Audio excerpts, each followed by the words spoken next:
Assalamu alaikum. Hi, Oracle Reiki Spiritual Healer. And today I just wanted to conversate with you. I'm still in a funk. I'm in a funk because I haven't had coffee in a month, almost a month. I'm distraught, but I'll be okay. I'll be okay. I didn't know that I was addicted to coffee until now. So it's good to find out these things, now than later. But today we're going to have a conversation about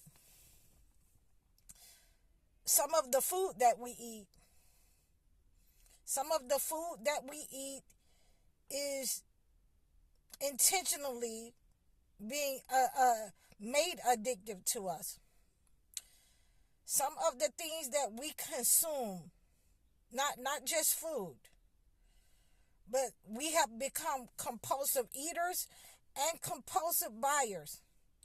And you should not be compulsive in anything. Too much of anything can harm you. Too much of watching TV, too much of, eating, it can turn into an eating disorder. Too much of anything can harm you. So in this episode, I wanted to really, drive home that we have become compulsive people because we have been made to be individualized. When we isolate from the people that we love, or the people that we love isolate us, we try to compensate with other things that may not be healthy for us. And a lot of times it's food. A lot of times it's buying from Amazon or Walmart, or buying things that we don't need. The only thing that I like to really buy is probably some cakes and stuff like that, stuff to bake cakes with, and cheesecakes. And I really have to get better with that because, right now, like as you're seeing, I've been on here a couple of times. I'm actually distraught because I can't have that stuff anymore.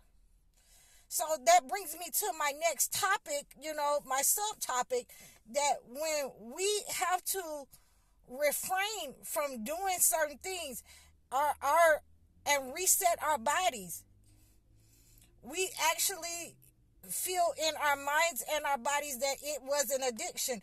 Our minds was addicted to it. Our bodies was addicted to it. Addicted to shopping, the home shopping network. When we could be doing other things with that money, we could be doing other things with the food. We could be giving somebody some food. We could be, helping the community. But the results of being addicted to certain things in life, it has a very toxic nature bearing on your life. So when you're addicted to food, we have people that run around here that, become gluttonous. They become obese. They start hoarding food. I've known people that, couldn't leave their house. I've counseled people that, women and men that's 300 and 400 pounds, and their body weight makes them tired. They say, oh, when they get up and move around, and they're absolutely miserable. They don't want to leave their house because they're embarrassed about how society looks at them.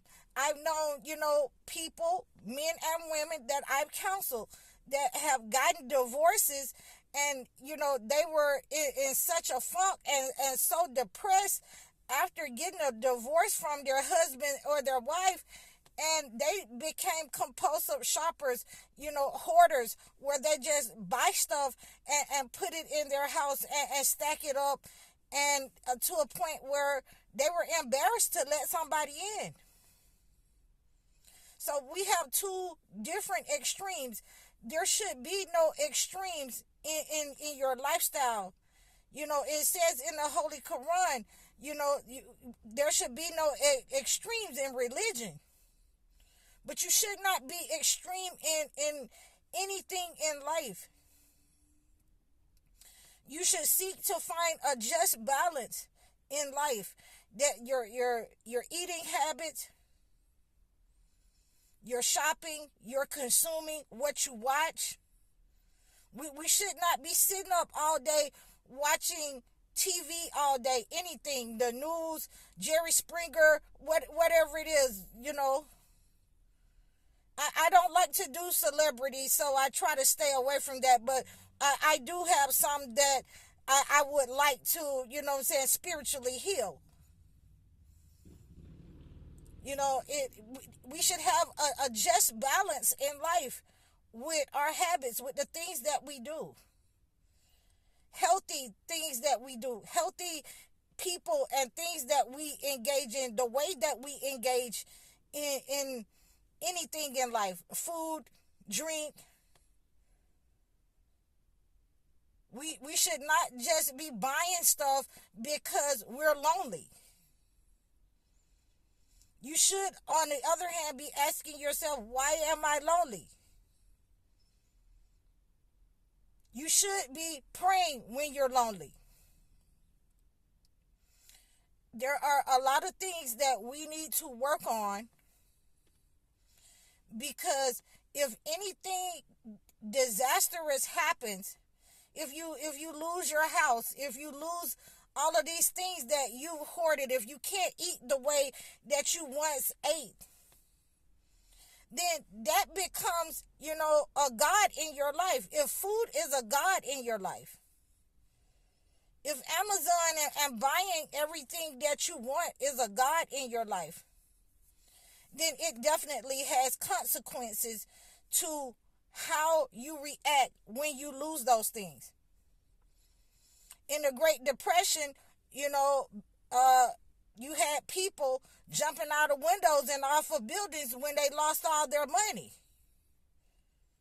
So, if this nation has made you one of those people where you can't live without certain things, you can't go hungry, you can't make your body, obey and fast. You got to be able to go and shop and look good with the nicest thing. What happens when those things are not available to you? Then you collapse with the stock market. You collapse, with society. You collapse with your master. Who says that, you had to have the finest house or live in the biggest house? How many cars do you really need? How many pairs of shoes do you really need? When you consume the top consumer, when you are the top consumer, then you have to, make that statement of I did it just because I can. Because I'm addicted to it. And it opens the door for your addictions to become a God in your life. And when things, food, water, things that God has created become a God in your life, then the toxic consequences of that is you perish. You will perish from it. If you can't stop eating food and you're 400 pounds, if you don't know how to ask for help and you can't get out your house, if you fall and you can't get up, then the wages of sin is death, because you have let something become a God in your life. If you are a gambler or you spend money like it's no tomorrow on things that you absolutely don't need, then those things, Amazon, the gamblers, said the houses, everything has become a God to you in your life. And the wages of sin is death, because God said only worship one God. And he is that God. So I just wanted to warn you about these kind of behaviors that we exhibit, that when something is taken away or we don't have it, then, it can send us, down into a deep depression and rabbit hole. And that's how we know God is letting us know to refrain from certain things. I'm High Oracle, Reiki spiritual healer. Assalamu alaikum.